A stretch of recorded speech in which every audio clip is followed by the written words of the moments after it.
Ser podcast. Son las 10 de la noche, las 9 en Canarias. En la cadena Ser, Hora 25. Aimar Bretos. En la mesa del análisis esta noche, María José Landaburu, ¿cómo estás? Buenas noches, muy bien. Lucía Méndez, buenas noches. Buenas y noches. Jesús Maraña, muy buenas noches, Jesús. Hola, buenas noches. La Junta de Andalucía ha reconocido hoy que son ya 2.317 las mujeres víctimas de los fallos en el programa de cribado del cáncer de mama. 2.317. Son mujeres que han tenido que esperar meses, incluso más de un año, para saber que sus mamografías eran sospechosas y que tenían que hacerse otra prueba. Mujeres como Anabel, que ha estado hoy aquí en la SER. Un año viviendo con un cáncer de mama sin saberlo. Que mi mamografía del año 23 la vieron a los pocos días 2 radiólogos y a mí nadie me llamó. Pues yo he estado muy tranquila durante un año hasta que un día recibí otra llamada de teléfono para citarme para otra mamografía y una ecografía. El radiólogo se quedó con la cara que yo dije, ¿qué está pasando? Cuénteme usted. Nada, no se preocupe, todavía estamos a tiempo. Digo, ¿pero esto qué? ¿A tiempo de qué? Digo, es que parece esto una película de miedo, porque a mí no me deja vivir esto. Yo digo que yo estoy muerta en vida. Yo sigo adelante porque tengo familia y tengo una gente alrededor que no me la merezco. Yo llevo desde enero detrás de esto. Mi hermana se hizo la mamografía en el año 23 y al día de hoy no la ha llamado nadie. Supuestamente la tienen que llamar a primero del mes que viene para la siguiente, la de los 2 años siguientes. Y todavía ni para bien ni para mal la ha llamado nadie. ¿Quién dice que ayer no hay un problema? Porque yo estoy viviendo con un cáncer de mama durante un año y para ello no había ningún problema. Porque no me habían llamado. Y hoy por hoy tengo el pecho derecho que no lo tengo. Ahora mismo me encuentro bien, un poco dolorida. Hace una semana que me han operado, ya un poco más tranquila de que no tengo ya el cáncer dentro del cuerpo. Esto tiene que cambiar por el bien de todos. Por supuesto, con el problema del cribado de cáncer de mama, por supuesto, pero en general tiene que cambiar todo en cuestión de sanidad pública buena y en condiciones para todos. Hoy también la Junta ha reconocido que de las mujeres que fueron víctimas de los retrasos, todavía hay más de 500 a las que no les han hecho la segunda mamografía para descartar o confirmar si las zonas en sospecha corresponden o no a un tumor. Más de 500 todavía. Es terrible lo que cuenta esta mujer, Landaburu. Es que no me lo puedo ni imaginar. No me las puedo ni imaginar esperando una llamada que no llega nunca, un diagnóstico que por tanto no se produce, una enfermedad que va evolucionando. Y las consecuencias que tiene todo esto, si es que sabemos bien que en el cáncer y en el cáncer de mama, que es el que más mata a las mujeres, cada día cuenta. Cada día cuenta y constituye también una forma de que sean ineficaces los tratamientos posteriores, que cogido a tiempo sí lo son. Sí lo son. Y esto hay que decirlo, no es una cuestión de un retraso, de verdad. No es un retraso, es que es la diferencia entre vivir y morir, entre vivir mejor o vivir peor, porque muchas mastectomías que se han producido a lo mejor no se tenían que haber producido, y muchas metástasis, no sé cuántas, en algún momento, ojalá, la verdad, lo podamos saber, que se han producido no tenían por qué haberse producido, y como todos sabemos, o como muchas y muchos a nuestro alrededor han vivido lo que es esto, lo que es el dolor, el sufrimiento, el tratamiento, la amputación de una parte de tu cuerpo, es que esto no tiene perdón de Dios, y que todavía sigan haciendo una gestión política de revictimizar, porque llamarles mujeres mastestomizadas, por ejemplo, o acusar a las organizaciones que las defienden, que son sociedad civil, de estar politizando. Bueno, esto es que esto es una vergüenza que yo no sé cómo se puede sostener ni un solo momento más. Ni un solo momento. Y además que no se pone sobre la mesa una alternativa real para resolver esto. No tenemos ni siquiera los datos. He oído que ahora nos habéis dado un dato que dicen ahora, habrá que contrastarlo y a ver cómo se produce. Bueno, y luego ya la presunta manipulación de informes. Ya no estamos hablando de una negligencia en la gestión de la perspectiva médica, ni una insultante gestión política. Podemos estar hablando de algo doloso, mucho más grave, mucho más grave, porque una mujer que tenga una sospecha que se puede confirmar o no, pero no le puedes retirar eso para que ya no tenga ni siquiera la duda. Y fíjate, en este caso sí que me gustaría hablar, solo un minuto, aquí sí que hay un síndrome post-negligencia que se produce en todas las víctimas cuando pasan este tipo de cosas, que empiezan a plantearse, ¿y si la culpa es mía? Porque yo tampoco llamé. O ¿y si me podía haber ido a por qué no me palpé más veces? ¿O por qué? Y luego ya sentirte invisibilizada e insultada. Bueno, en fin, si esto no hace cambiar de una puñetera vez nuestro concepto de la sanidad pública y nuestra exigencia a los responsables políticos al respecto de su cumplimiento, como sociedad vamos mal. Lucía.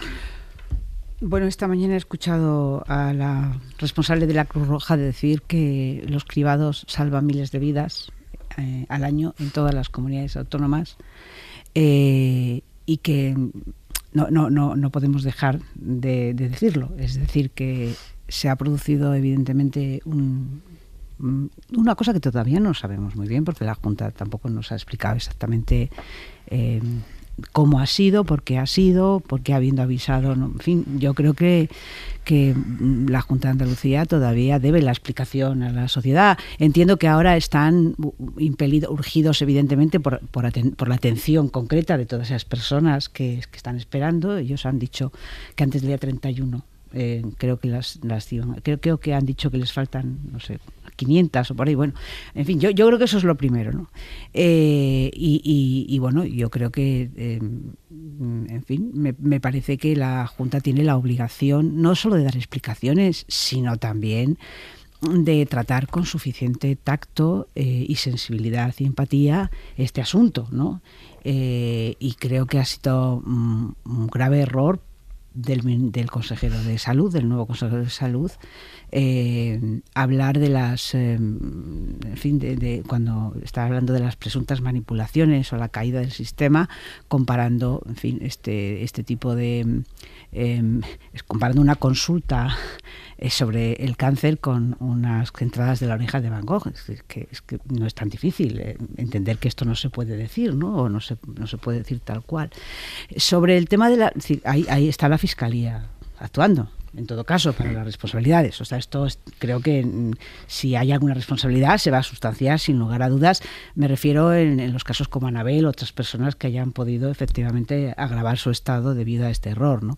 Pero sí me gustaría decir una cosa de lo de la manipulación de las mamografías. Dame un segundo, Lucía, antes de que lo digas, vamos a situar la última hora que tenemos acerca de esta derivada, que es la de las mujeres que denuncian que antes de que pasara todo esto, antes de que hubiera ese supuesto error informático de hace unos días, ellas, cuando entraban al portal sanitario, digamos, de la Junta de Andalucía, sí que podían ver, en alguna de las imágenes de su mamografía, sí que podían ver pues que los radiólogos habían marcado algunas zonas como sospechosas, o con un círculo, con una X, que esas mamografías estaban informadas, con un informe médico, con la firma de los doctores, pero que dicen que ahora cuando entran, esas zonas marcadas han desaparecido, o ya no están los informes, o desde luego ya no vienen los nombres de los radiólogos. Estos son algunos testimonios de mujeres que hemos ido escuchando en los últimos días. Esto, a esta hora de la noche, Isabel Villar, la Junta de Andalucía sigue insistiendo en que es imposible. Sí, la Fiscalía está investigando ya la denuncia de AMAMA, de la Asociación de Mujeres con Cáncer de Mama, por esas presuntas manipulaciones de las imágenes de las mamografías, pero la Junta insiste en que eso no puede pasar. Lo ha dicho la coordinadora de las unidades de mama del sistema del Servicio Andaluz de Salud, se llama Mercedes Acebal. Es imposible porque cuando se hace una mamografía dentro del cribado o una mamografía diagnóstica en un hospital, esas imágenes se vuelcan en el PACS, que es el sistema de almacenamiento de imágenes, y está vinculado a la historia clínica de la paciente. Eso no se puede borrar ni se puede modificar. Y el consejero de Sanidad, Antonio Sanz, ha sido también tajante en Canal Sur. En el SAS no se borran ni mamografías ni se manipulan informes. Pero sin explicar entonces qué ha pasado para que estas mujeres vieran en sus mamografías cosas que ahora, después de ese fallo informático, no están. Gracias, Isa. Lucía. Yo escuché ayer, estamos hablando de un tema muy técnico y muy complejo, es decir, no... voy a decir antes que lo que ayer sucedió en el Parlamento de Andalucía a mí me parece que es discutible, ¿no? Es decir, que una persona saque una mamografía y hable de cuestiones técnicas y le pida responsabilidades, digamos, al presidente de la Junta y al consejero de una cuestión estrictamente técnica, Bueno, yo creo que eso, no me parece que sea hacer buena política. Pero bueno, al margen de eso, yo escuché ayer a 2 personas que están por ahí en un vídeo explicándolo, 2 sanitarias del sistema de salud, una de ellas, por cierto, ex consejera de salud del PSOE, en la que explican detalladamente, claro, yo sería incapaz de explicarlo aquí, pero explican detalladamente cuál puede haber sido la causa por la que esas mujeres no han visto lo que antes habían visto. Y son, claro, yo no te puedo explicar ahora lo que, pero está, o sea, si alguien quiere entenderlo, es posible que lo pueda entender. Por lo menos la explicación está. Otra cosa distinta, si hay una denuncia en la fiscalía, que ya ha sido veremos. admitida. Bueno, pues si yo no digo que no, si yo hablo de lo que hay encima de la mesa, yo hablo de los datos que hay encima de la mesa, no sé lo que habrá pasado, pero sí sé que evidentemente estamos ante un tema que no es como borrar con una goma, es decir, que lo que explican es que hay diferentes médicos que lo revisan, que hay diferentes cuestiones, y yo, vamos, a ver, todas las mujeres, en fin, mi madre murió de cáncer de mama cuando no había cribados. Y todas las mujeres que tenemos antecedentes nos sometemos a eso. Yo llevo un marcador después de una biopsia. O sea que más o menos entendemos. Y claro, yo tampoco he entrado jamás a ver mi mamografía. Nunca en la vida. Es que no entendería, además. O sea, lo vería y no entendería exactamente qué es lo que pone ahí. Pues yo me he hecho experta ya. Pues no sé, yo digo, fíjate que yo que soy una persona de riesgo... Es que María José pasó por esta enfermedad. He repetido varias veces, por eso pues yo fuerza de... No lo habría contado yo si no lo hubiese contado tú el otro día aquí, María José. Tengo ningún Pero vamos, problema. que sé lo que es. Sí, claro. No soy yo la única, claro, para desgracia. Claro, ojalá, efectivamente, hay miles de... Y claro. desde luego lo que sí quiero decir es que en los últimos 30 años las mujeres españolas hemos avanzado la eternidad. Es decir, porque si se coge a tiempo, si es que esta es la clave. Bueno, claro, es que los cribados son para eso. Claro, pero en general pero funcionan. Si no funciona. Claro. En este caso es evidente que no, en este caso Maraña. Sí, yo creo que todos los que vosotras y María José muy especialmente, pero quienes tenemos familia numerosa, pues hemos tenido todos casos cercanos o algunos los están teniendo, ¿no? O sea, lo que apuntaba María José, intentar ponerse en la piel de alguien que está viviendo la incertidumbre causada por todo esto ya es algo prácticamente imposible, más allá de quien lo ha sufrido o lo sufre, ¿no?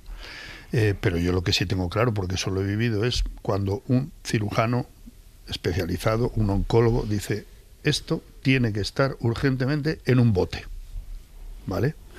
Y partiendo de esa base, todo lo que estamos escuchando desde se ha cumplido ya el mes o está a punto de cumplirse desde casi que esta cadena reveló lo que estaba pasando con los cribados. Bueno, pues para mí lo que es, más allá de la cuestión técnica, médica, especializada, etcétera, cuando un asunto de este calibre, la esperanza para las víctimas se traslada a la Fiscalía, a la justicia, el fracaso de la gestión es evidente. El fracaso está ahí.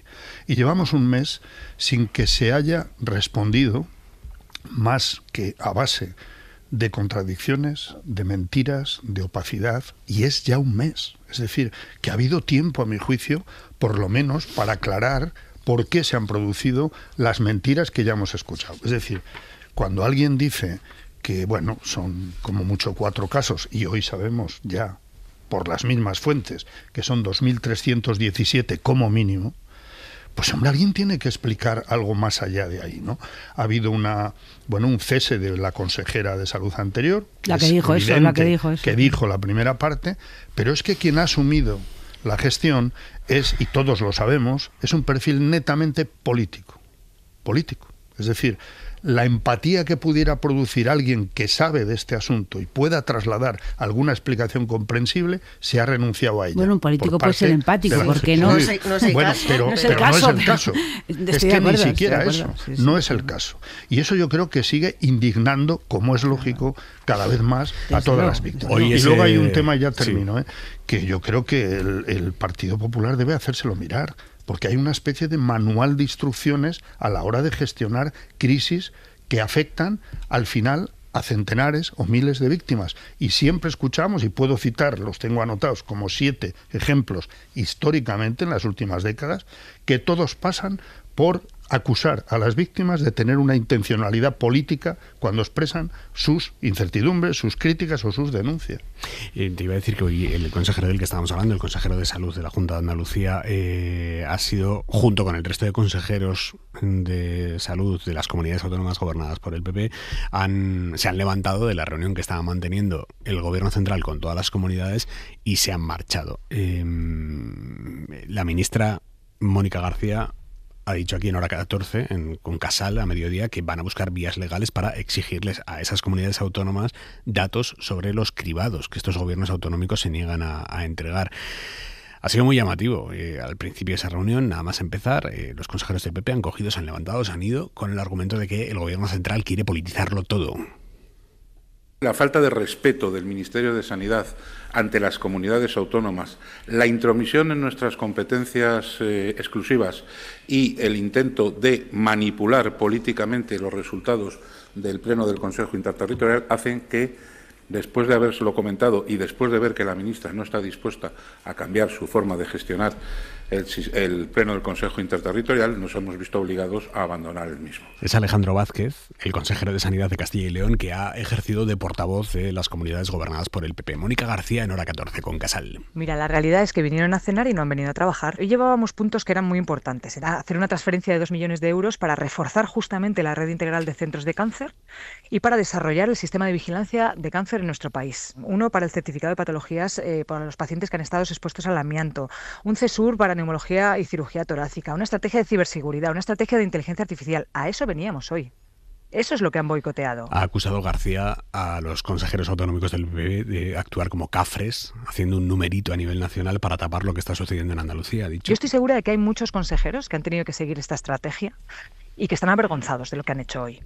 No sé si la estrategia la ha diseñado la señora Ayuso, que es la que empezó esta guerra absolutamente incomprensible contra la transparencia en los datos del cribado, o si es una estrategia que ha dictado el señor Feijóo. Esto ya no lo sé. Más allá de estrategias políticas hay una realidad, y es que en estas reuniones, en los consejos interterritoriales de salud, las cosas se votan y se aprueban solo si hay un quórum suficiente. Y el hecho de que hoy los consejeros de las comunidades gobernadas por el PP hayan abandonado la reunión ha provocado una falta de quórum que ha hecho que no se haya podido votar y aprobar cuestiones muy concretas que hoy tenían que salir adelante, como la ampliación de la cartera de servicios de cribados neonatales o el aumento hasta los 74 años del cribado del cáncer de colon.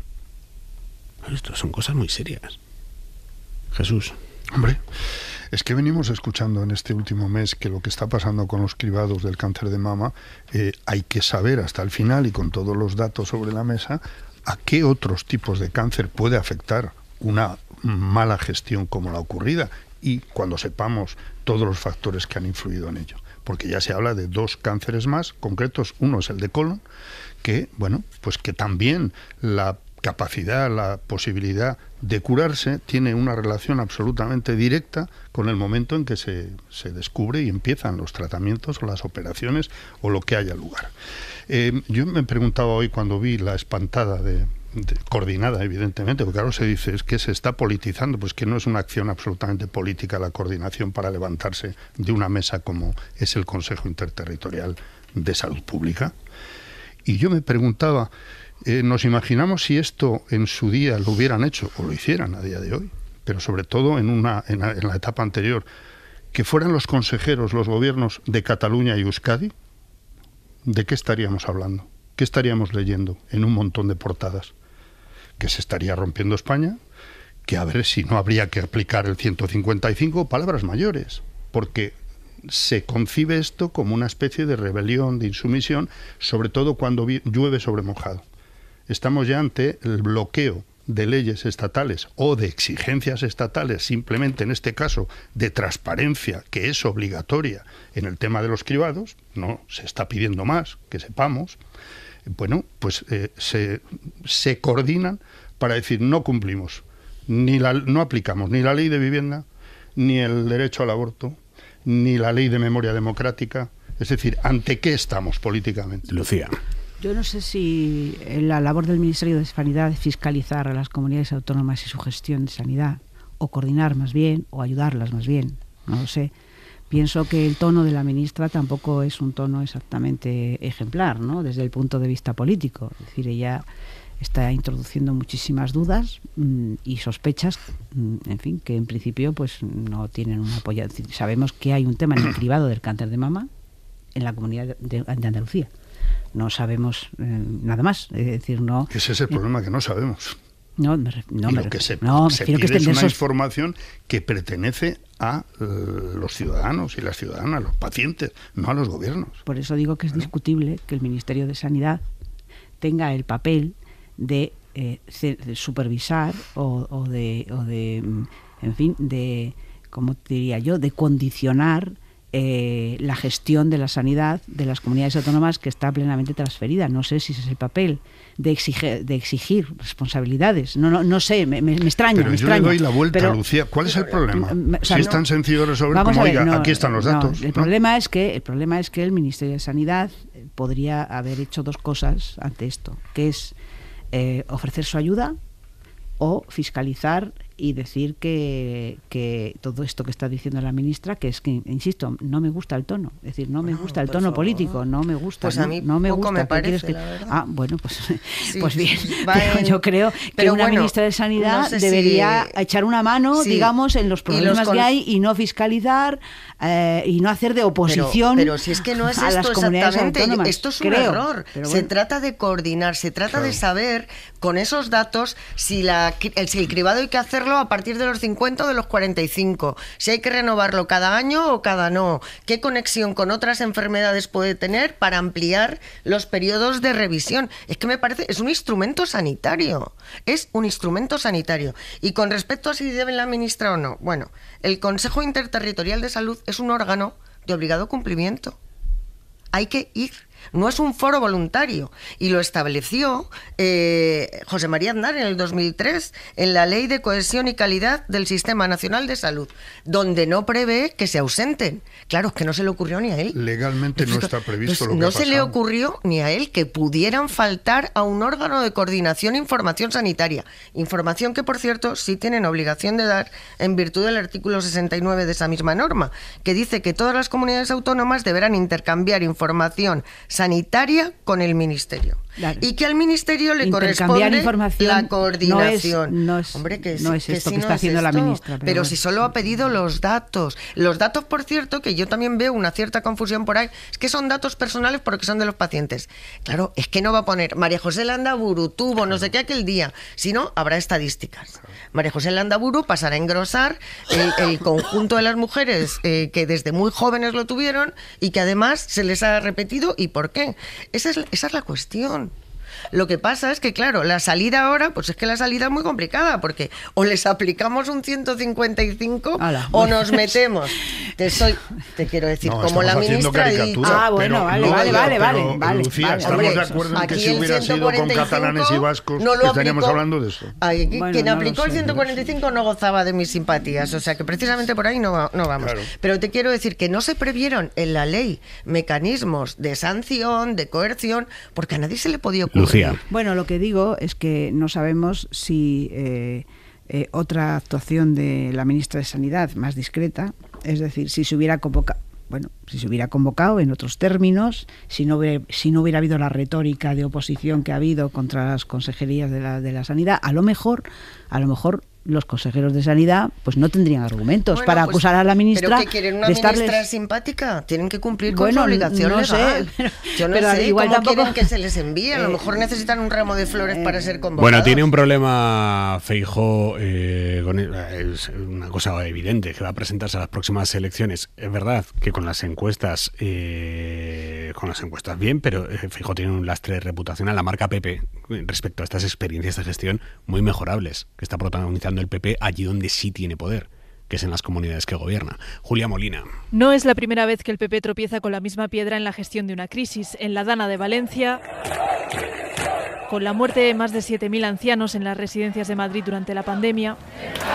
Justicia, reparación. Y ahora con los cribados del cáncer de mama en Andalucía. Mazón, Ayuso y Moreno Bonilla han chocado con las víctimas por su manera de abordar el problema. Yo le abrí las puertas de mi despacho, del despacho de San Telmo, pero han preferido ir a manifestarse frente a San Telmo. He tenido la oportunidad de atender a todas las asociaciones que han querido y a decenas de víctimas particulares, la mayoría de ellas no asociadas. Siempre nos están llevando con las mismas mierdas. Yo no voy a entrar en su trabajo, señoría. Cuando yo les he traído casos personales de víctimas que dicen que les dejen en paz y que no les metan en esa marea en la que están todos aquellos rebotados que se han quedado fuera de este partido. Señalar a los afectados es uno de los puntos que desaconseja cualquier manual de gestión de crisis. Ana Salazar y Óscar Álvarez son expertos en comunicación política. Si atacas a quien te está denunciando un problema social, diciendo, yo les he abierto la puerta del despacho, no han querido venir, estás dejando claro que hay un frentismo. Nunca jamás debe intentar minimizar lo que sienten los afectados. En cualquier crisis, en el caso de Andalucía, es evidente que habrá personas que han sufrido de cualquier signo político y cualquier tipo de ideología. Lo mismo sucedió en Madrid con los casos de las muertes en las residencias y lo mismo ha sucedido en Valencia con las víctimas de la Dana. Durante su mandato, Juanma Moreno ha hecho gala de una forma de hacer política distinta a la que se hace en Madrid o en Valencia, pero ante su primera crisis de gestión, el gobierno andaluz repite patrones. La primera respuesta fue minimizar el problema. Son cuatro casos de medio millón de mujeres que invitamos al año, ¿no? Yo lamento, evidentemente, esa incidencia de caída, pero el día anterior la tuvo Amazon. O miren ustedes el concierto de la Oreja de Van Gogh, que había que se cayó el sistema también. David del Pino es director del Máster en Comunicación Política y Gestión de Crisis. Esto es un error garrafal, porque una de dos, o bien estás cometiendo un error, o bien estás engañando a sabiendas. La segunda respuesta de Moreno Bonilla ha sido relevar a su consejera. He aceptado la dimisión de la consejera de Salud y Consumo. Misma estrategia que siguió Mazón con Salomé Pradas y que a juicio de los tres expertos es un cortafuegos. Ya veremos si con eso llega para poder salir adelante de la crisis. Moreno, que consiguió la mayoría absoluta apelando a la moderación, polariza ahora, según los expertos, al optar por estas estrategias frente a la crisis. Es una forma de ver la política muy futbolera, ahora que viene un Madrid-Barça, pero es poco responsable con las instituciones públicas y con un lugar común donde deberíamos estar todos. Una estrategia que a unos meses de las elecciones puede pasarle factura en las urnas a un presidente que llegó a la Junta con un alto porcentaje de voto prestado. Lucía. Bueno, yo creo que hay que matizar esto. Existe la tentación de decir el Partido Popular. Matiza mi tesis, no la información de Julia. No, matizo todo. Vale. No matizo la información. Vale. No. Te había entendido. Matizar. Matizar a mí. No, quiero matizar un cierto, un cierto argumento que se está repitiendo por ahí, que es que el PP desde el 11M ahora mismo todas las crisis las resuelve igual. Bueno, yo diría desde el Prestige. Yo creo que, y me parece que, y yo me siento obligada a matizar que cada caso es distinto. Es decir, y desde luego yo, francamente, equiparar a Juanma Moreno con Carlos Mazón me parece, francamente, una injusticia. Tengo que decirlo así, como lo siento. Incluso a la propia Ayuso, que tiene otra forma de comportarse. Yo creo que Carlos Mazón ha incurrido en una indignidad que de momento, que sepamos, el presidente andaluz no lo ha hecho. Podrá haberse equivocado. Pero es que la indignidad de Mazón es palmaria, es muy obvia y es además algo en lo que podemos estar de acuerdo todos. Entonces, equiparar todos los casos me parece que tiene un punto de injusticia que yo creo que que en mi opinión, yo por ejemplo intento huir de eso en todos los sentidos, porque claro, y voy a violentar uno de mis principios, que es poner ejemplos en el otro lado, porque no quiero hacerlo, porque no quiero analizar cada cosa en su propio ser, ¿no? Cuando el portavoz de la pandemia dijo que solo eran 3 casos de un catarro, yo entiendo entiendo lo que dijo. Yo no creo que no hay que responsabilizarle de nada. Entonces, claro, claro, este es el tema. Es decir, insisto, he violentado mis principios. O sea, incluso puedo llegar a retirar este ejemplo. Que no es eso, pero yo creo que honestamente, en mi opinión, desde un punto de vista de análisis político, creo que cada cosa hay que tratarla de una manera, y que decir que Juanma Moreno se ha comportado como Carlos Mazón cuando ni comió en el ventorro, ha estado siempre... A mi juicio, o por lo menos lo que yo he intentado exponer no tiene nada que ver con eso. Es que no se está comparando un personaje con otro.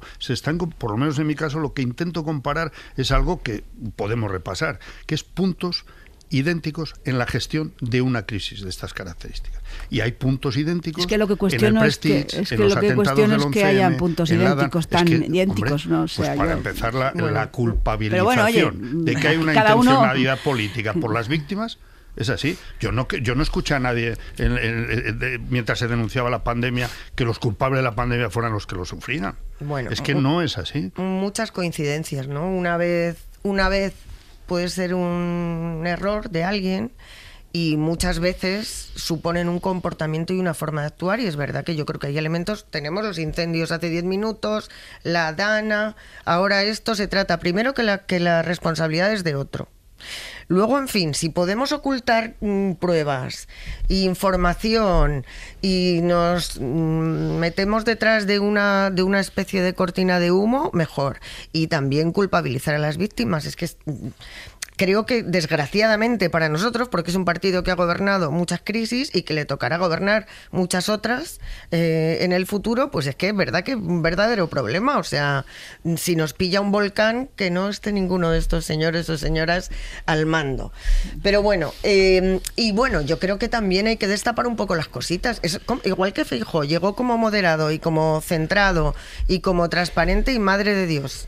Y el señor Moreno le venía muy bien, claro, en comparación con Ayuso, desde luego, que soy moderada hasta yo, pero luego, cuando se trata de gestionar, el resultado se parece demasiado. Lucía. Bueno, yo creo que, en mi opinión, esa tesis peca un poco de hiperbólica, con perdón, si puedo decir la palabra y si puedo...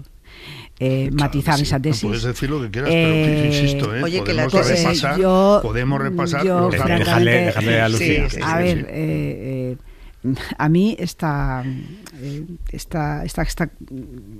este entorno que hay ahora, de decir que el Partido Popular en su conjunto, además, todos igual, Ayuso, que Juanma Moreno, que Mazón, que hay graduaciones que yo no he dicho pues eso es lo que sin yo embargo, digo. Hay eso datos es lo que en yo los digo que coinciden. No sé si hay un manual de instrucciones. Yo no sé si yo no he escuchado a Juanma Moreno insultar a las víctimas. Pero su consejero, insultar a las víctimas no. Su consejero sí lo ha hecho. Dos consejeros, sí, dos. Lo han hecho. La primera y el segundo. Insultar a las víctimas. Como se hizo con el Prestige. Como se hizo con las residencias. Y el PP Nacional, que eso es importantísimo, ha llamado al orden a quien practica ese tipo de gestión. Yo no lo he escuchado. Vamos al caso de Mazón. Mañana va a tener lugar en Valencia a las 6 la gran manifestación por el primer aniversario de la Dana, que se cumple el miércoles que viene. La manifestación de mañana la convocan entidades sociales y sindicales, y ahí se va a pedir una vez más la dimisión de Carlos Mazón, que va a llegar en su cargo al primer aniversario de la Dana, 229 muertos, primer aniversario de la gestión patética que hizo aquel día, no solo él, sino su gobierno, que tenían, les correspondía gestionar la emergencia, por ley. Hoy le han preguntado a Mazón por la decisión de la Audiencia de Valencia de convocar como testigo a Maribel Vilaplana, que es la mujer que estaba comiendo con Mazón en el ventorro mientras Valencia se ahogaba, y que ahora va a tener que comparecer ante la jueza con la obligación legal de decir la verdad. No solemos hacer valoraciones, no lo hacemos nunca, de las resoluciones judiciales. Estamos convencidos, lo hemos estado siempre y lo vamos a seguir estando, que es la mejor manera de respetar el proceso. Es una invariable que este gobierno sí que tiene. Más allá de lo que hizo y no hizo Mazón en el ventorro, y por qué hasta 2 horas y media después de encerrarse allí no le cogió el teléfono a su consejera de emergencias, más allá de eso hay otra cuestión en el aire sobre lo que hizo y lo que no Mazón aquella tarde después del ventorro. ¿Dónde estuvo Mazón desde que se fue del ventorro hasta que llegó al Palau de la Generalitat, porque según la propia Maribel Vilaplana, aquella comida terminó entre las 6:30 y las 7 menos cuarto. Hasta ahora nos habían dicho que Mazón se fue de ahí directo a su despacho del Palau, que está prácticamente al lado de Tiro de Piedra. Pero hoy publica El País el testimonio de un testigo que estaba allí y que asegura que Mazón no llegó al Palau hasta las 8 menos cuarto. Eso amplía muchísimo los plazos, por llamarlo así. ¿Qué hizo Mazón desde que se fue del Ventorro a las 6:30, 7 menos cuarto, hasta que llegó una hora después al Palau, que está al lado? Y además, ese negro total que hay en su versión de la historia, esa hora vacía, casualidad coincide con un periodo de más de media hora en el que el teléfono de Mazón estuvo parado. Ni una llamada entrante que él cogiera, ni una llamada saliente que él hiciera. De 18:57 a 19:34. 0 movimiento en ese teléfono. ¿Dónde estaba Mazón? ¿Qué estaba haciendo Mazón? Si, como dice ese testigo que cita hoy El País, no llegó al Palau hasta las 8 menos cuarto. Realmente es que es hasta patético tener que estar así con los minutos para arriba y para abajo, con los horarios, para tratar de entender por qué el presidente valenciano no tomó las riendas aquella tarde de la crisis más grave que iba a tener que gestionar nunca en toda su carrera política. Y el miércoles que viene va a llegar al aniversario de la Dana en su cargo, siendo presidente de la Generalitat Valenciana. Seguimos en Hora 25.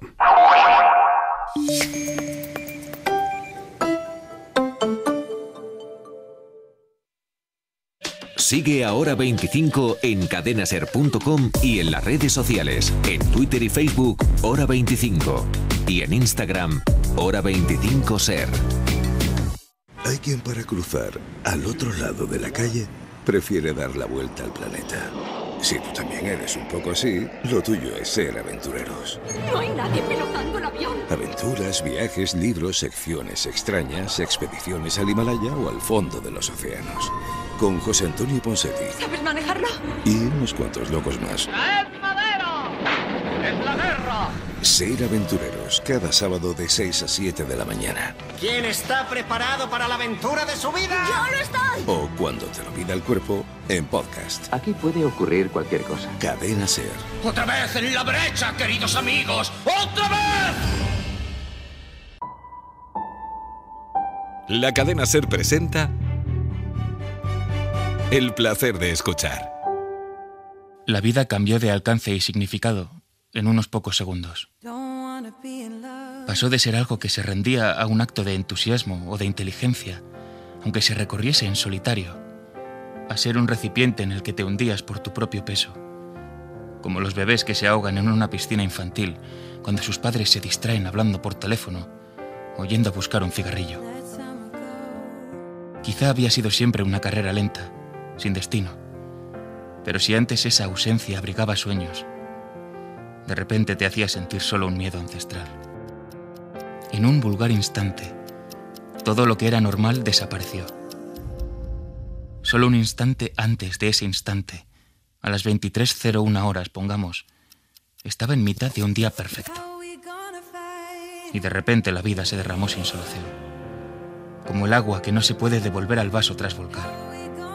Todos los sueños y esperanzas quedaron enterrados, incluso los que pensaba que podría no gustarme, pero que estaba dispuesto a afrontar. Los problemas y las dificultades puntuales formaban parte del encanto de la vida, aunque uno careciese de humor para aceptar esta idea sin rebelarse. Rewind, Juan Tallón, 2020. Cadena Ser. El placer de escuchar. Conocer la última hora. Escuchar los mejores momentos del día actualizados al minuto. La Cadena Ser les está contando hoy los detalles de los viajes. Y ver en directo lo que está pasando está en tu mano con la app de la Cadena Ser. Lo que quieras, dónde y cuando quieras.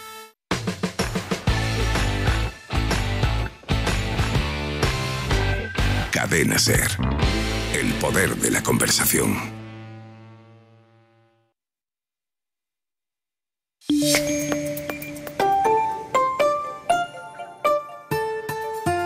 Hora 25. Aimar Bretos.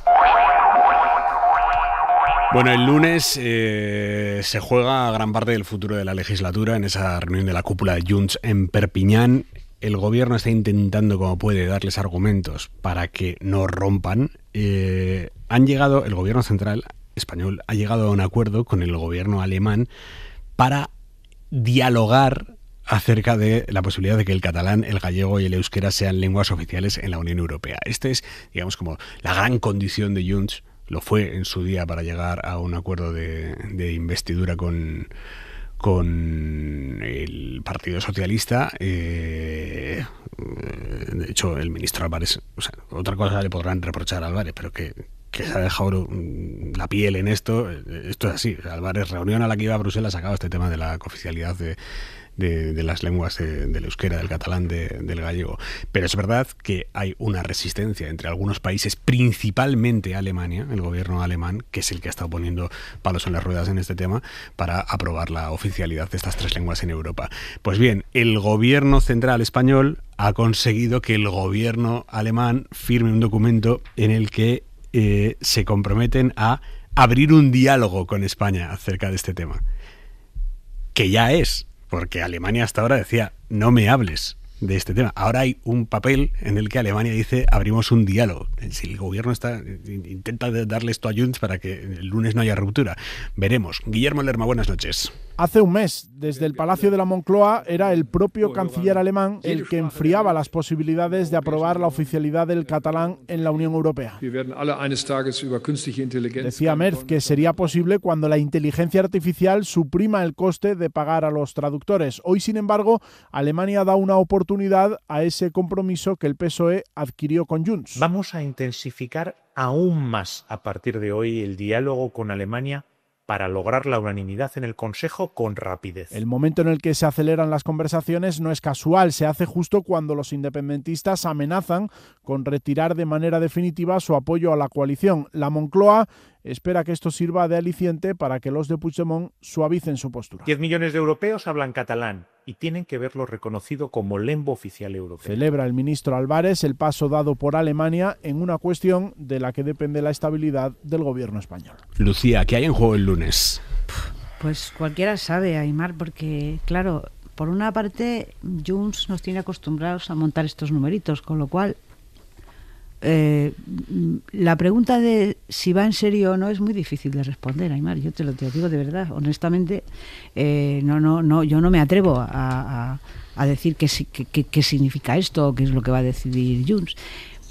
Sobre todo porque, además, yo creo que el cambio real tampoco sería mucho, porque ya no votan casi nada, ¿no? Es decir, en el Congreso casi prácticamente ya no se consideran concernidos. El problema de esta alianza, Aymar, es que es verdad que el PSOE y el PP han pactado históricamente con los nacionalistas catalanes y vascos cuando no han tenido mayorías, pero los pactos eran leales, es decir, los nacionalistas catalanes pactaban algo con Aznar, con Felipe González, con Rajoy o con Zapatero o quien fuera y cumplían.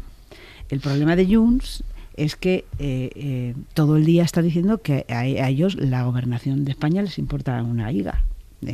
Y entonces, como no se sienten concernidos, pues hacen lo que les da la gana, negocian como negocian y tienen como una pulsión un poco, diría yo, como antisistema. Y además están liderados por una persona que está en la situación en la que está. Y además Alianza Catalana les está quitando los votos. O sea que tienen muchos problemas, ¿no?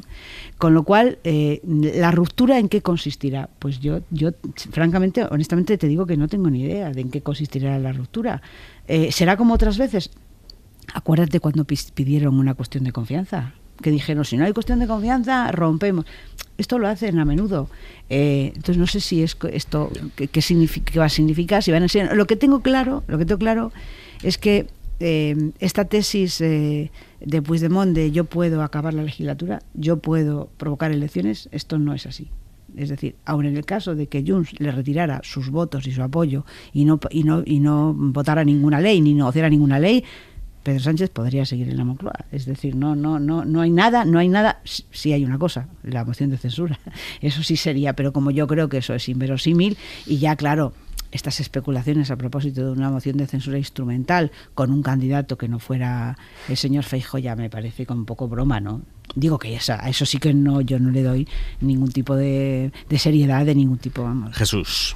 Sí, yo coincido en esa parte, es decir, lo que realmente daría un puñetazo en la mesa de esta legislatura y acabaría con ella, es una moción de censura, y Junts tendría capacidad de cambiar en ese sentido la balanza, ¿no? No parece que por ahí vayan las cosas, aunque estamos ya en unas fechas también en las que ya tenemos cierta experiencia de cómo no solo Junts, sino en general los partidos que tienen algún tipo de acuerdo o de alianza tienden a distanciarse para ir preparando el terreno, el discurso y el marco en el que se van a mover en las siguientes elecciones. Esto es así, ha sido toda la vida así. A mí me parece importante lo que ha hecho hoy Alemania, o lo que ha conseguido el gobierno español que haga Alemania. Aunque a mí me recuerde a algo personal, aquella canción de Serrat, ¿no? Bueno, pues aquello de unas premisas mínimas que garanticen el marco previo de un diálogo que haga posible, etcétera, todo eso. Acuérdate de la investidura que a las 7 de la mañana presentó el papel. Aquello, el ministro fue también muy célebre. Claro, pero a ver, es que hay una cosa que es evidente, que Puigdemont no puede pedir a otro lo que ese otro no puede dar, porque no está en sus manos. Eso es así. Y ocurre con varios de los temas abiertos. Uno claramente es la aplicación de la ley de amnistía, que se ha quedado la Sala Segunda del Supremo con esa aplicación en el limbo, y no depende del gobierno. Porque lo que no se puede decir a la vez en un discurso es acusar al gobierno de estar violentando los derechos democráticos de no sé quién y a la vez creer que puede dar órdenes precisamente a la Sala Segunda del Supremo, ¿no? Bueno, entonces hay temas en los que yo creo que hay un esfuerzo, yo creo que evidente, por parte del gobierno de dejar al menos claro para la ciudadanía que lo que se acordó para que esta legislatura saliera adelante, en este caso con Junts, intenta cumplirlo. Y además eso dejaría libre el terreno, si se aceptara eso, quedara claro quién tiene la responsabilidad o no de que se cumplan o no se cumplan estos puntos concretos, de si se puede o no se puede negociar unos presupuestos. Es decir, que otra cuestión es que Junts ponga sobre la mesa, oiga, es que aquí faltan X millones, X mil millones de inversión comprometida en tal fecha, tal y cual. Esto cambiaría también el eje de la discusión política y ahí, bueno, pues creo que además sería muy relevante que llegáramos a ese punto. Y Junts tendrá en algún momento que aclarar si le interesa o no llegar a ese punto. Landaburu.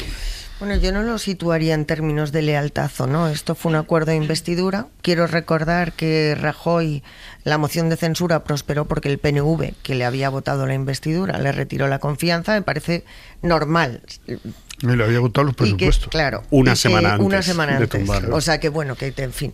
No tenía un acuerdo explícito. No, bueno, en fin, de gobernabilidad. Alguno tendrían, Lucía. De gobernabilidad, no. Seguro que no le votaron así, pero precisamente el pero PNV. Sí lo tuvo Felipe González, sí lo tuvo Aznar. Vale. Eran acuerdos escritos, a eso me refiero.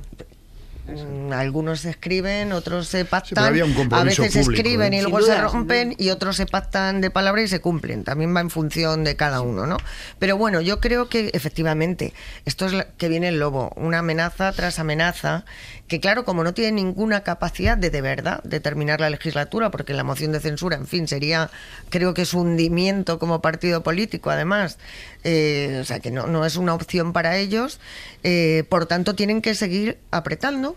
Como han hecho amenazas una tras otra, pues claro, el órdago tiene que seguir subiendo. Y lo máximo que pueden hacer es no apoyar los presupuestos o no apoyar nada más, que efectivamente tampoco es ninguna novedad y el presidente del gobierno ya ha manifestado expresamente su voluntad de seguir adelante. ¿Por qué lo hacen? Bueno, yo creo que tienen razones evidentes desde el punto de vista electoral, también personales para Puigdemont, porque la amnistía no solamente... Bueno, para estar ahí, para coger el foco, ¿no? La amnistía no le ha permitido volver y con un gobierno de otro tipo, ya te digo yo que la aplicación sería prácticamente imposible y por tanto yo es que no veo que vaya a ganar nada. Me voy más a una reunión, a una pregunta retórica en Perpiñán que será sancionada por sus bases y que si pueden sacar algo a cambio, lo votarán. también creo que se ha intentado todo por hacer cumplir las cuestiones que ponían sobre la mesa. Lo que pasa es que a veces las solicitudes son de tal magnitud que es imposible llevarlas a efecto. Nada más, cuando lo que decía Lucía, que aparentemente es así, ¿no? Dices, pero bueno, tampoco hay grandes cosas que estén pendientes de votar. Pero a veces no damos importancia a temas que luego por debajo llevan meses y meses de trabajo y que tienen unas implicaciones y unas consecuencias. Pongo 3 ejemplos. Vivimos la tensión de la última votación sobre el embargo de armas a Israel y sobre la ley de movilidad sostenible. Esa ley llevaba 2 años negociándose y ha habido acuerdos cerrados varias veces y costó hasta última hora, y en un momento dado tuvo el apoyo tanto de Podemos como de Junts, porque esa ley significa muchas más cosas que hay que entrar en la letra pequeña para darles valor en las ciudades.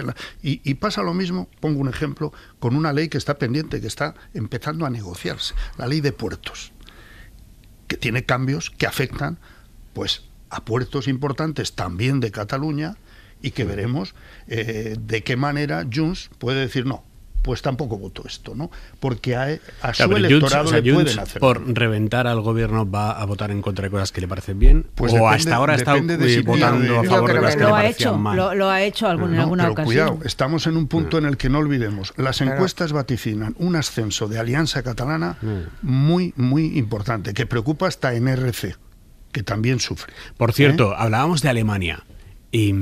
Ojo con el desprecio que le han hecho los chinos al gobierno alemán. El ministro alemán de Asuntos Exteriores tenía un viaje oficial a China, lo ha tenido que cancelar por falta de agenda. Josema Jiménez, buenas noches. Buenas noches. El viaje iba a durar del domingo al martes, pero el gobierno de China solo había confirmado al alemán una única reunión con el ministro de Exteriores chino y ha acabado cancelado. Habría sido la primera visita al gigante asiático del ministro de Exteriores alemán desde la toma de posesión en mayo de la actual coalición de gobierno, liderada por el conservador Friedrich Merz. Todo esto en un momento de mucha preocupación en la industria germana por la decisión de Pekín de prohibir la exportación de determinados componentes para semiconductores. Así confirmaba la cancelación la portavoz del Ministerio de Exteriores alemán, que ha evitado entrar en polémicas con el gobierno chino, a pesar de que poco antes de conocerse que ya no se producía el viaje, un portavoz del Ministerio de Asuntos Exteriores chino había arremetido contra la posición de Alemania sobre Taiwán, acusándola de respaldar actividades independentistas en la isla que China, recordemos, considera parte de su territorio. Una muestra más, Aymar, de los complicados equilibrios entre las potencias europeas y una China con un papel geopolítico cada vez más relevante. Josema, mil gracias. Gracias a ti. Cerramos aquí paréntesis alemán y volvemos a España, porque en España se está enredando todavía más la crisis del Consejo General del Poder Judicial. Anoche estuvo aquí una de las vocales progresistas denunciando que ahora mismo la presidenta del Consejo, Isabel Perelló, y uno de los vocales que propuso en su día Sumar están haciendo pinza con los vocales conservadores y de hecho han llegado esta semana a un acuerdo de reparto de las comisiones del Consejo General del Poder Judicial, por el cual la gran mayoría de las comisiones van a tener una mayoría interna de conservadores y la comisión clave, que es la comisión permanente, que es por la que pasan todos los asuntos más delicados, donde se toman las decisiones más relevantes, esa también va a tener una mayoría conservadora si esos dos vocales, presidenta incluida, no hubiesen votado con los conservadores, se podía haberle dado la vuelta al tema y haber hecho que esa comisión tuviera una mayoría progresista. Pues en denuncia de esto que ha sucedido y para denunciar que Perelló, la presidenta, está volcándose, digamos, a llegar a acuerdos con el sector conservador, uno de los vocales progresistas ha amagado hoy con dimitir. Bueno, de hecho ha anunciado que dimite, ha anunciado que va a dimitir y el resto de los vocales progresistas están intentando frenarlo. Es muy complejo, pero ahí dentro se está jugando mucho, Pedro Jiménez. José María Fernández Seijo, uno de los vocales de más peso del Grupo Progresista, ha transmitido a Isabel Perelló su voluntad de dimitir por, dice, el castigo al que la presidenta del Poder Judicial somete a su grupo. Ahora Perelló tiene que admitir la renuncia para activar el relevo con el primer sustituto en la lista de jueces elegido por las cámaras. El Consejo del Poder Judicial estalla después de que los conservadores impusieran un nuevo reparto de poder que les da el mando en el órgano de gobierno de los jueces. A los votos de sus 10 miembros se les sumó el de la progresista Perelló y el del vocal, también progresista, Carlos Hugo Preciado. Preciado, asociado a Jueces para la Democracia, ha estado en Ávila en el congreso de su asociación, donde algunos compañeros le han reprochado su pacto con los conservadores y le han invitado a dimitir. Él ha descartado hacerlo. Empieza una nueva etapa en el Consejo General del Poder Judicial con mayoría conservadora en la comisión permanente, que es la que dirige el órgano de gobierno de los jueces. Maraña. A ver, hay que decir que esto que está pasando, que efectivamente a mí me parece gravísimo, es decir, que se está trampeando absolutamente lo que fue un acuerdo de consenso para desatascar después de 5 años y medio de bloqueo en junio de 2024, pues la renovación del Consejo del Poder Judicial. Entonces se nos explicó que lo que se hacía era, digamos, empatar entre vocales de ámbito conservador y vocales de origen progresista, y había una presidenta de consenso, que hay que decir que además llegó en segunda derivada, porque lo que se proponía eran nombres masculinos, y precisamente por la obligación ya por la ley de paridad de que fuera una mujer, finalmente todo encajó para que fuera Isabel Perelló. En aquel momento ya hubo voces de los sectores progresistas del ámbito judicial que decían, bueno, cuidado, porque se puede estar en una asociación como juezas y jueces para la democracia, pero en lo que es el funcionamiento de los órganos principales de la justicia y especialmente en el Supremo, pues quienes conocen de dentro la materia dicen, cuidado, que no parece que tenga especiales principios de carácter progresista. Esto se ha ido demostrando desde prácticamente el mismo momento de la elección, y solo pongo un ejemplo. Ha habido más de 150 nombramientos desde entonces. Especialmente los nombramientos clave, pero también en la inmensa mayoría de esos nombramientos han salido nombres conservadores. Y llegó un punto, después de meses y meses de intento, de negociación, de acuerdo, de consenso, que incluso las candidatas, que eran 2 mujeres para las 2 de las salas principales del Supremo, ellas mismas renunciaron para decir, oiga, esto tiene que funcionar. Y cedieron, y los nombres han salido todos del ámbito conservador. Es decir, aquel acuerdo que entendimos o quisimos entender, bueno, se desatasca después de un bloqueo absolutamente, a mi juicio, pues antidemocrático por parte del PP. Después de 5 años y medio se desatasca con un acuerdo que parecía el mejor de los posibles, pero finalmente se ha convertido en, una vez más, el retruécano para que quien controla las comisiones principales, los nombramientos principales, etcétera, es el grupo conservador, y con el beneplácito y la ayuda inestimable de la propia presidenta del Consejo del Poder Judicial. Lucía.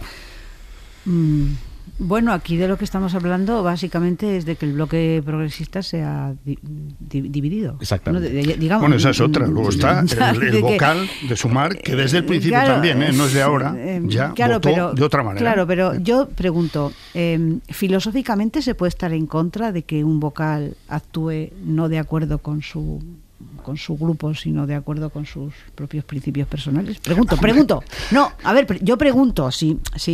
O sea, pero porque Lucía, yo sé... siempre que no sea una constante que se contradigan los supuestos principios personales. Pero porque entonces, cuando hablamos de colectivos... yo lo que me planteo es la cuestión de fondo. Es decir, hay unos vocales del Poder Judicial que los partidos eligen en función partidista, es decir, claramente, y resulta que esa intención de los partidos, pues luego resulta que esto no es la primera vez que pasa en la historia. No.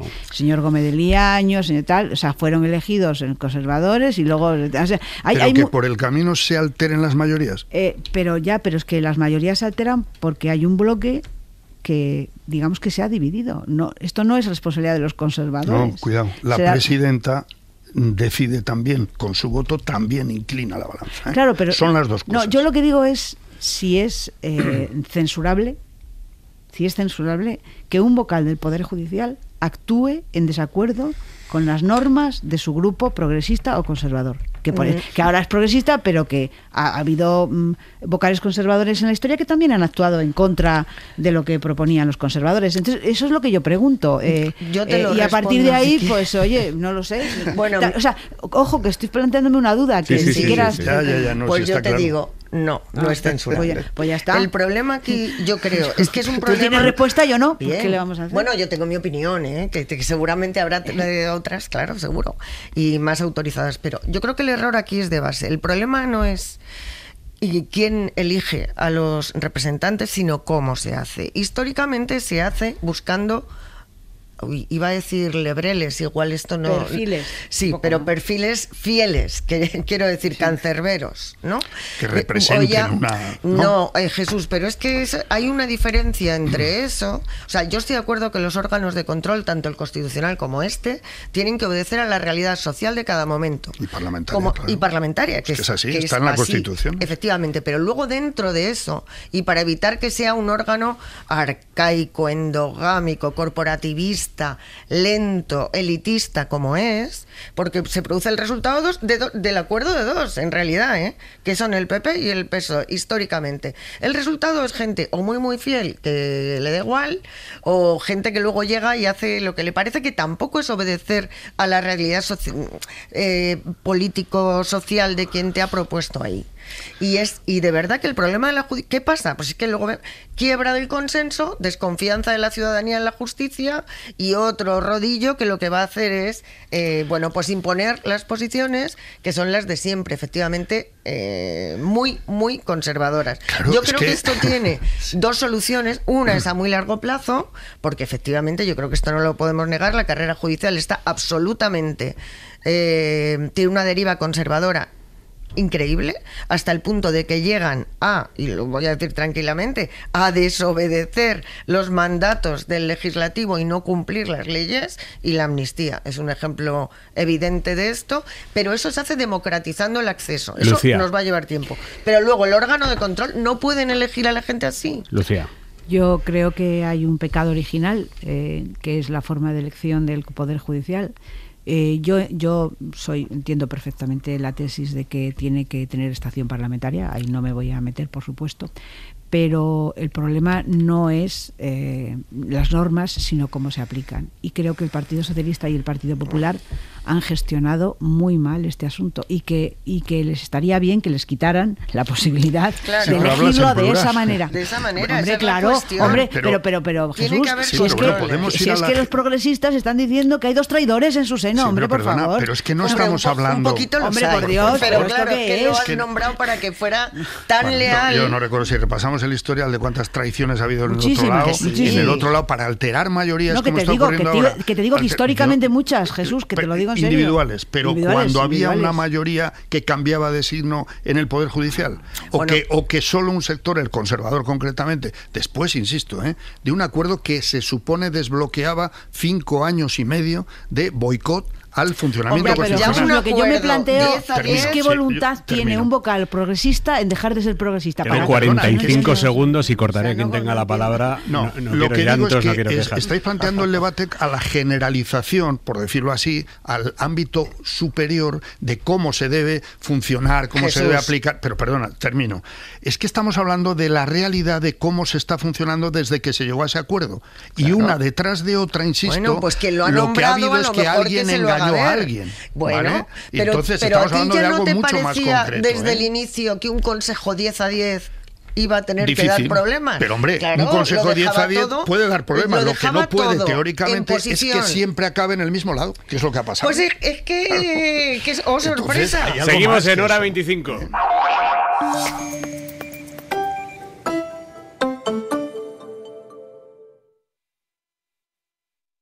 Sigue a Hora 25 en cadenaser.com y en las redes sociales. En Twitter, @Hora25 y en Facebook, Hora 25.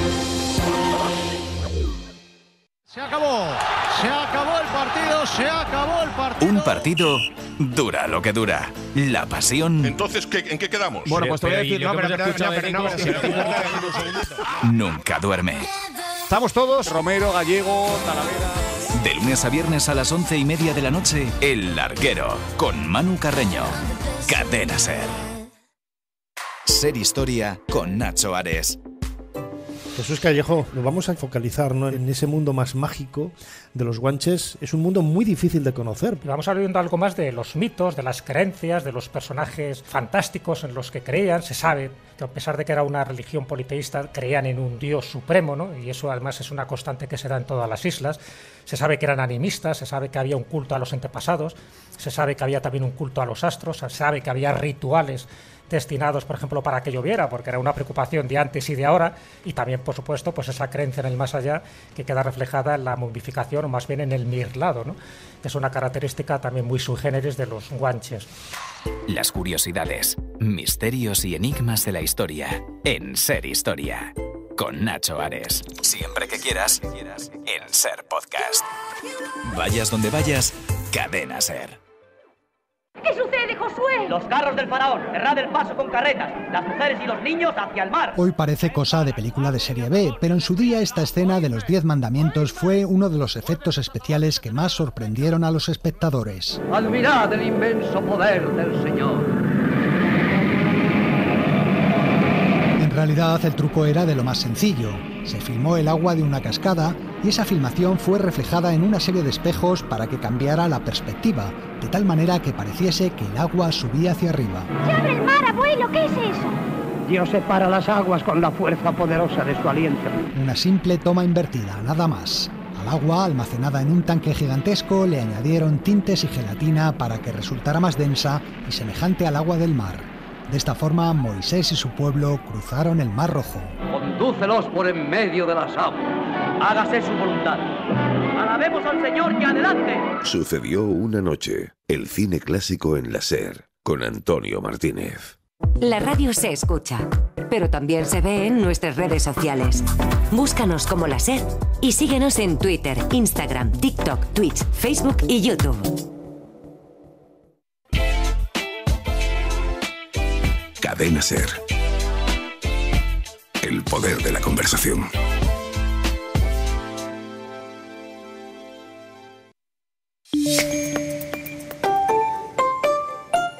Once y 5 de la noche, 15 en Canarias. En la Cadena SER,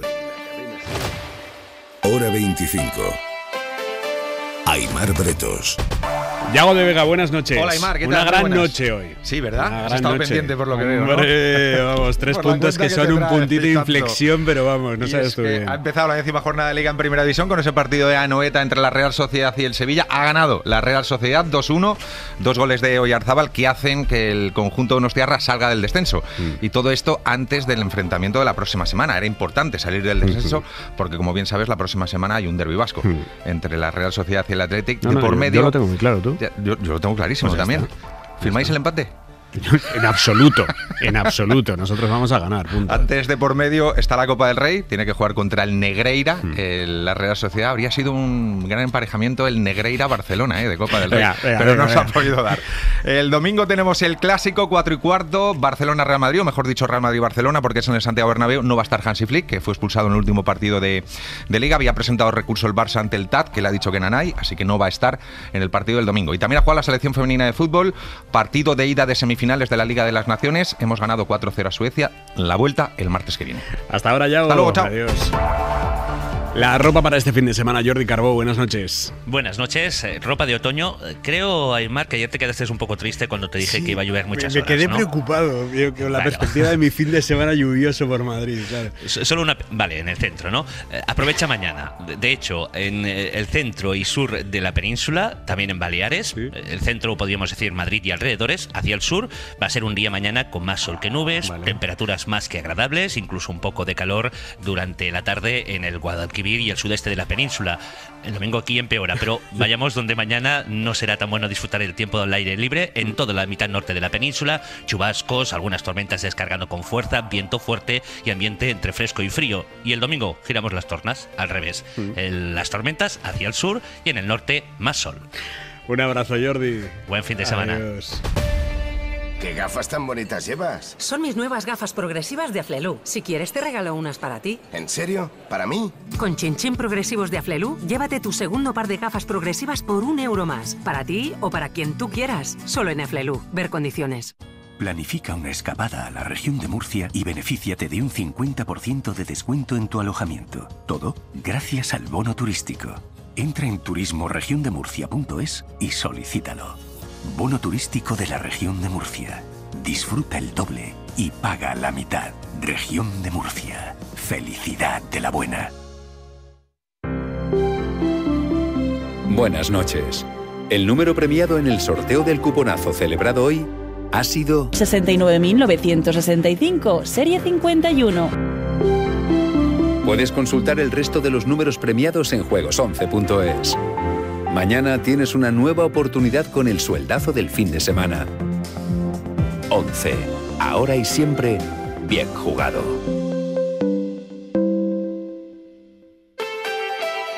Hora 25. Con Aimar Bretos. Hoy hemos vivido muy probablemente la última edición de los Premios Princesa de Asturias, en la que el protagonismo ha recaído todavía en el rey.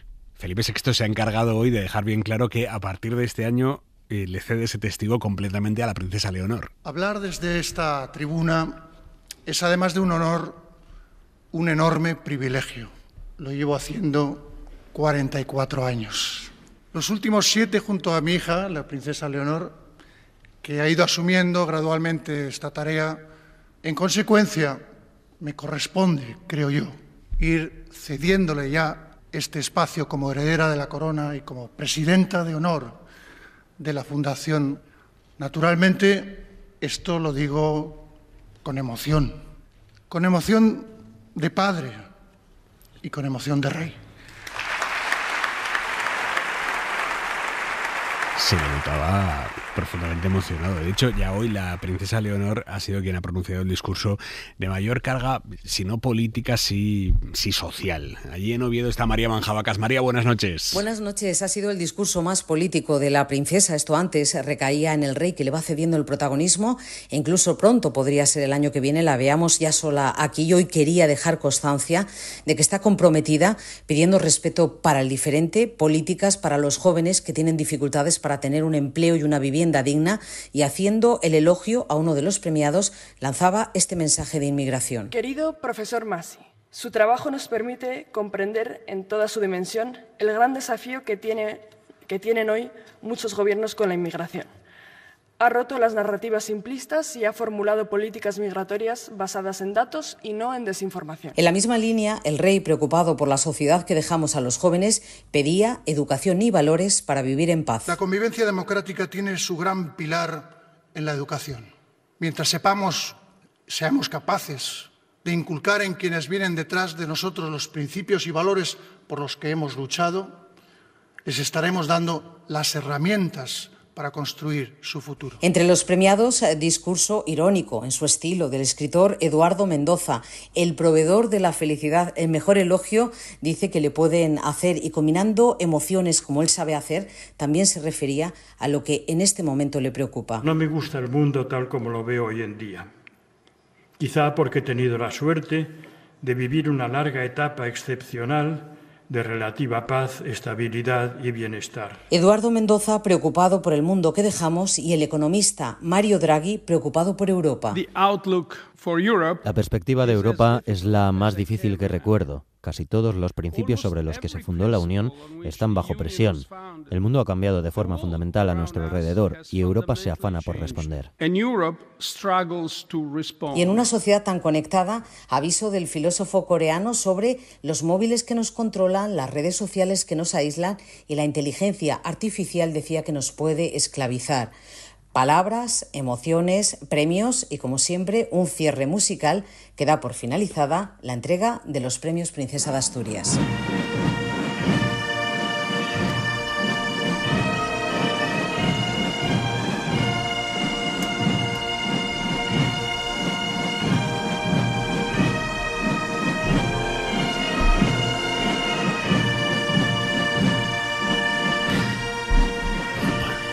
este punto de emoción en la Asturias Patria Querida. Ha sido muy emocionante también escuchar ese discurso al que hacía mención María Manjabacas de Eduardo Mendoza, con pasajes como este. Alguien me ha llamado proveedor de felicidad. Es el mejor elogio que he recibido en mi vida y me gustaría que fuera cierto, aunque sea en una dosis homeopática. Pero si alguna felicidad he dado a mis lectores, ellos me la han devuelto con creces, con su lealtad, su complicidad y su cariño. Tiene que ser precioso, Lucía, que alguien te considere su proveedor de felicidad. Bueno, pero es cierto, ¿no? Es cierto. Yo creo que teniendo en cuenta la conversación pública que hay, estos premios son, de verdad, como un orgullo, ¿no? Gente lista, gente muy lista, gente que nos hace la vida más fácil, gente que nos explica el mundo, gente que nos distrae, gente que nos advierte como Draghi de las cosas. Nuestro filósofo Han, Jesús y yo somos grandes partidarios, aunque siempre escribe el mismo libro, la verdad, pero bueno, es interesante, en todo caso es interesante. Eso facilita la lectura. Claro. No, en serio, yo echo de menos, de verdad, el nivel que hay en la conversación pública es tan bajo que estos premios a mí me parece que han tenido un gran nivel, incluso desde el punto de vista social de la inmigración. Me parece un acierto por parte de la Casa Real que pongan el acento precisamente en eso, en un momento en el que los discursos no van exactamente por ahí. Es muy importante que la princesa haya reivindicado decisiones políticas respecto a la inmigración basadas en datos objetivos y no en desinformación. Hombre, pues yo creo que yo creo que en este sentido, aunque pueda parecer una antiguaya, en este sentido la familia real o lo que están haciendo sí nos representan a mucha gente. Es decir, sí nos sentimos representados por ellos. Landaburu. A muchos, bueno, el PP y Vox están con esto de la inmigración intentando hacer unas estadísticas que se alejan bastante de lo que ha dicho la princesa. Pero bueno, digamos que yo veo más el papel de la monarquía en esta posición, en este caso de la princesa, de elementos culturales, artísticos, de pluralidad, sociales, que tanta fragata, tanto uniforme, tanto avión, que no sé exactamente qué sentido tiene en la sociedad del siglo XXI, ¿no? Pues ahora estamos con la defensa. Bueno, pero digo yo que tendremos que aspirar a otra cosa y además a ella no la va a tocar, haga lo que haga. Hablando de fragatas, os cuento ahora mismo la última de Trump, pero antes, Jesús, quiere escuchar. Yo solo reseñar la línea de puntos que me parece que une tres aspectos fundamentales de esos discursos que hemos escuchado. Muy interesante el de Draghi, denunciando además la situación de impotencia que sufre Europa, ¿no? Y luego Byung-Chul Han diciendo, que lo argumenta muy bien en sus ensayos, es verdad, lo de la tecnología sin control político. Es decir, no olvidemos que también la política debería ser un proveedor de felicidad. Y para eso hay que poner coto al determinismo tecnológico y actuar. Sí, ya sabe que entramos en un debate recurrente. Hay que actuar, ¿no? Porque si no... todo lo demás creo que el mundo va unido en esa a esto. Línea, Jesús. Todo lo demás va unido a esto y lo sabemos. Y eso incluye lo de la educación. Cada vez que ha habido una revolución científica o tecnológica nos hemos asustado muchísimo y luego el control y que los aspectos negativos... Ojo, Trump escala sus amenazas a Venezuela y Colombia, continúa con su estrategia de intimidación en estos países y lo último es que ha sancionado Trump al presidente colombiano Gustavo Petro, acusándole de tener vínculos con el narcotráfico. Y esto después de que el Pentágono también esta noche haya desplegado su portaaviones más grande en el Caribe. Y han matado a otras 6 personas a bordo de una supuesta narcolancha venezolana. Joan Jimeno, buenas noches. ¿Qué tal? Buenas noches. Es un paso más, escalada militar y diplomática. El portaaviones desplegado en el Caribe es el más grande, pero también el más moderno de toda la flota militar estadounidense. Se suma a otros 8 buques de guerra, varios cazas y más de 2.000 soldados que ya estaban allí en esta zona del Caribe. Este movimiento se conoce además, como decías, en el mismo día en el que la Casa Blanca ha informado de otro ataque y es el 10º a otra supuesta narcolancha venezolana en la que han muerto otras 6 personas.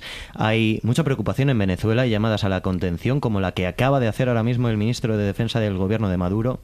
Nosotros no queremos guerra, no nos gusta la guerra, no somos guerreristas, somos unos guerreros sí, pero somos pacifistas, amantes de la paz. Tensión con Venezuela, tensión también con Colombia. Estados Unidos ha sancionado a Gustavo Petro, también a su mujer, a su hijo mayor y al ministro del Interior. Les ha incluido en la lista Clinton, que es la lista de personas la lista negra de personas que tienen vínculos con el narcotráfico. Y lo que hace en la práctica es congelar activos y transacciones económicas. Ha respondido Petro en redes sociales, dice: ni un paso atrás y jamás de rodillas. Gracias, Joan. Por cierto, Trump prometió en campaña que si llegaba a presidente desclasificaría a los conocidos como papeles de Epstein.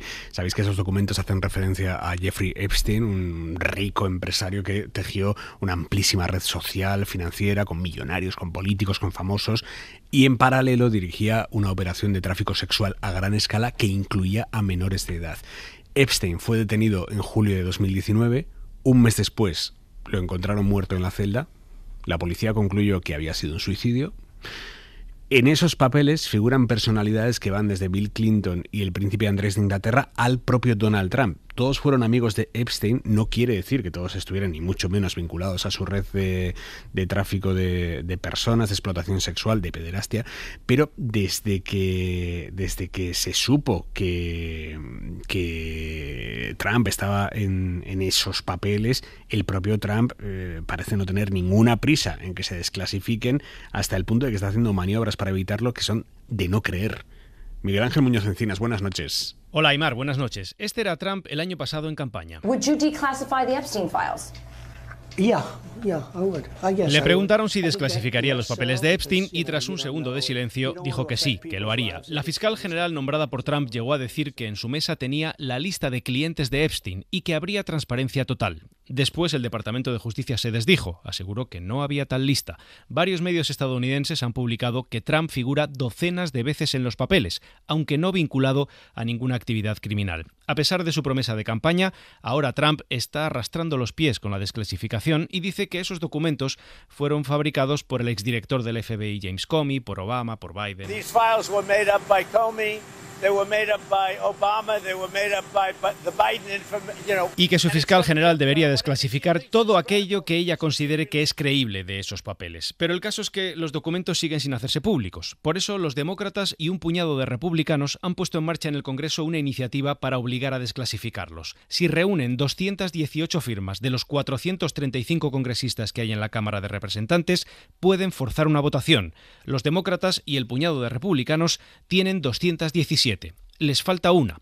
Y aquí es donde viene lo grotesco, Aymar. Esa firma que falta es la de una congresista por Arizona que fue elegida el 23 de septiembre en una elección especial que se convocó porque había fallecido el congresista que ocupaba el escaño. El congresista fallecido era su padre. Ella se llama Adelita Grijalva, es demócrata y en una situación absolutamente anómala y sin precedentes aún no ha jurado su cargo porque el presidente de la Cámara, el republicano Mike Johnson, no ha encontrado el momento para hacerlo en más de un mes. Y claro, si no jura, no puede firmar. Pero Johnson dice que no tiene nada que ver con la desclasificación de los papeles de Epstein. No, it has nothing to do with that at all. We will swear her in when everybody gets back. We'll schedule it, I guess, as soon as she wants. It has nothing to do with it. Se escuda en que el gobierno está cerrado y que cuando vuelva todo el mundo jurará su cargo. La congresista por Arizona, sin embargo, cree que no ha tomado posesión de su escaño porque Johnson sabe que es la firma 218, la necesaria para desclasificar los papeles. Let's be clear. Speaker Johnson knows that I will be the 218th signature on the discharge petition. Y que Johnson está haciendo todo lo que puede para evitar que Trump rinda cuentas. Eso, decía, se llama obstrucción. That is not leadership.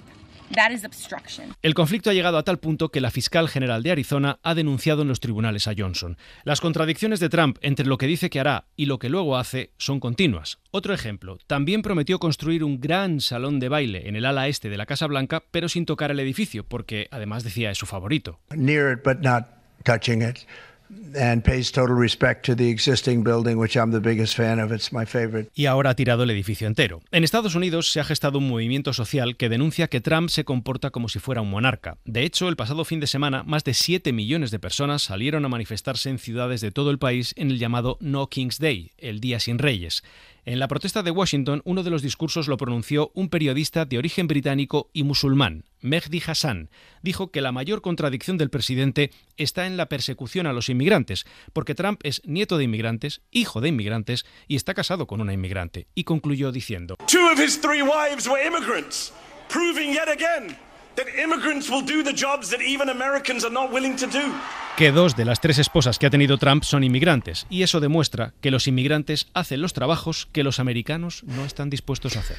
Hablando de inmigrantes, allí en Estados Unidos entra en su recta final la campaña para la alcaldía de Nueva York. Son en 2 semanas las elecciones y el favorito, según las encuestas, es el demócrata Zohran Mamdani, que es un hombre de 34 años, musulmán, que nació en Uganda, que obtuvo la nacionalidad estadounidense en 2018 y es un joven que en unos meses se ha convertido en el candidato más popular para la alcaldía de Nueva York, 15 puntos por encima del siguiente candidato.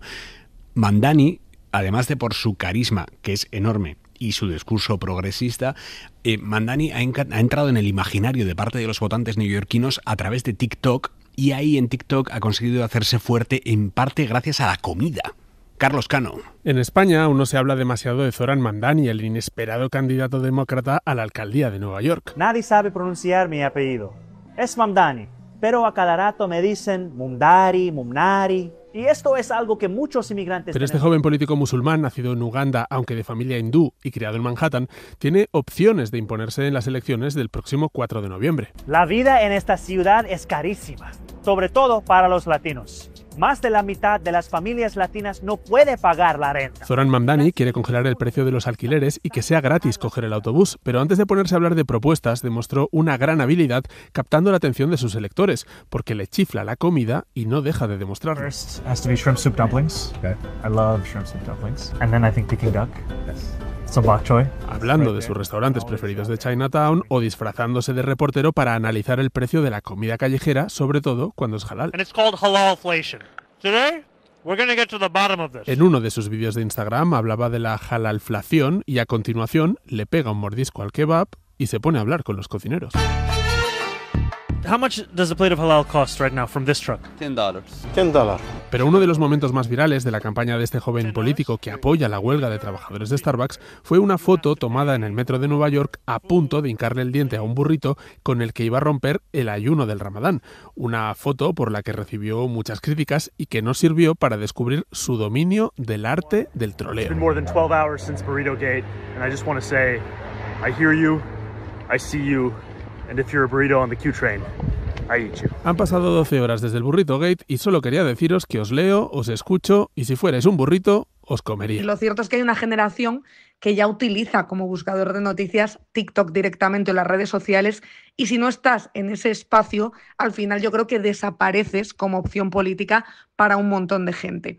Además llega un momento en el que al algoritmo ya no le vale con que comuniques de una manera tan institucional, digamos, sino que premia que hagas cosas más llamativas. ¿Y qué se premia ahora mismo en las redes? Pues yo, por lo menos por lo que veo y por lo que ven mis amigos y amigas y mi entorno, la comida, los trucos de maquillaje y también los viajes. La periodista Marina Lobo, que coordina los guiones de Hora 20 y pico y participa en la tertulia de cómicos de La Vivir, cree que lo de ver a políticos cocinando o hablando de comida va a ser cada vez más habitual, algo que suscribe también el politólogo Pablo Simón. El candidato cada vez pesa más respecto a lo que pesan las ideas.